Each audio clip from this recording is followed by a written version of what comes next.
Hey, what's up YouTube?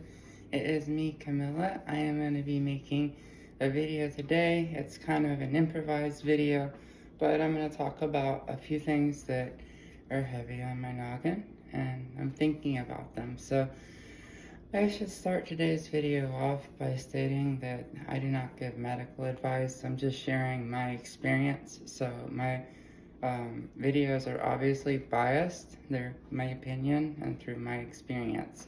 I'm going to be talking today about gender dysphoria onset.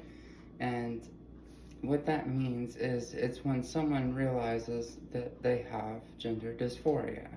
So some people, like myself, since we were children, some younger than myself, but for me, I started feeling like I should have been born a female around maybe ages 7 to 8 or 9.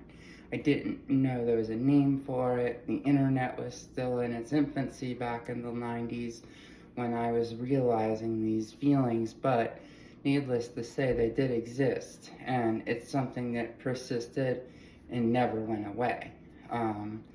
Rapid onset gender dysphoria, aka the gender social contagion, is a completely different thing, and it is not regarded by the American Psychological Association as actual mental illness, where gender dysphoria technically is. And the reason being is it's something that you usually live with your whole life, and you can either suppress it and try to live your life the best you can without ever having to transition.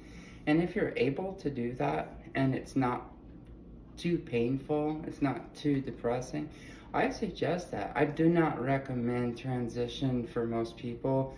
I kind of see it as a last resort to dealing with bad gender dysphoria. And as if you're watching my video, you probably know, but if you don't, gender dysphoria is basically that mental, physical incongruency. So it's very cliche, but I was born a boy, so on the outside I was a boy, but in my brain I felt female. And going through a transition, taking cross-sex hormones and having surgeries and etc., to make my outside match my brain. It's not a sexual thing. It can be for some people, and they're obviously doing it for the wrong reasons. But gender dysphoria, there's generally a point in someone's life where it's at its peak, it's at its worst, and that's usually what encourages a transsexual person to go and find a doctor that will prescribe them cross-sex hormones. Now, my experience was that when I was in about 20 to 21, my gender dysphoria had been present my whole life, but I had been seeing a therapist for several years at that point who did specialize in the LGBT community. I saw a therapist at my local LGBT community center. I'm so grateful for that place. But he kind of, really pointed out to me, have you considered transitioning? Like, every therapist I went to my whole life, I have a lot of issues my whole life from, adolescence forward. And the bottom line always was it was a gender thing. This was way before transgender stuff was in the news. This was, way before it was really a social contagion. It was definitely real. And I felt this feeling like if I transitioned, if I could magically wake up and look like a female, all my problems would be fixed. I am having the worst allergies today, and I'm so sorry. But it would feel like it. I felt the way at that time before I started my medical transition and the months leading up to my starting of cross-sex hormones, my HRT, was if I could just have facial surgery, if I could just go on hormones, if I could just like a woman, all my problems would be solved. Well, that didn't happen. I spent 10 years, I taken the hormones, every day for a decade, having facial surgery, having my facial hair permanently removed. I went through all of those things, and it didn't fix all of the problems I thought it was going to fix. Like, did it fix me looking like I'm looking in my camera while I'm filming? I see a woman. For the most part, I see a woman. Um, Had I not transitioned, maybe I still would feel that way, like it would fix everything. But in hindsight, I have done it, so in hindsight, looking back at it, it didn't fix all of the issues I thought it would fix. It did help me with my dysphoria. It did help me look in the mirror and I like what I see. It did make me comfortable in my own skin. But it didn't fix all my problems. It didn't just magically cure my depression. It didn't magically cure my anxiety. It didn't magically cure this drinking and substance issues that I had been dealing with leading up to my transition. A lot of those issues I have worked through during the course of the 11 years I've been transitioning, but did it fix everything that I thought it would? Was it a magic cure-all thing? Absolutely not. It doesn't fix all your problems.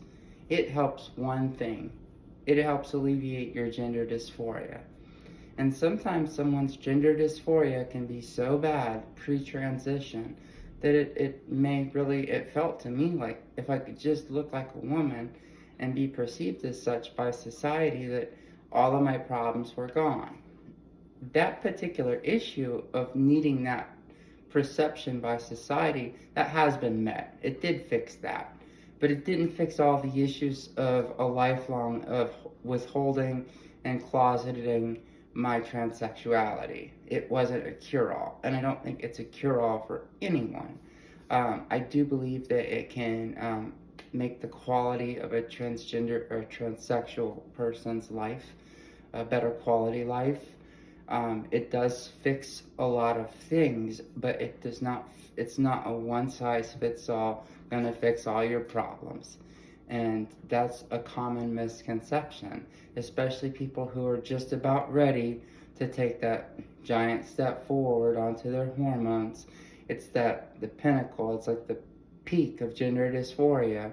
It does really feel like if you woke up magically looking like the gender you identify as, for me, a woman, all my problems would be gone. Were they? No. In fact, I still see a psychiatrist for depression and anxiety. I still take medicine just like I did 11 years ago before I started my transition. Am I a more stable person? Absolutely. Is life more fulfilling? Absolutely.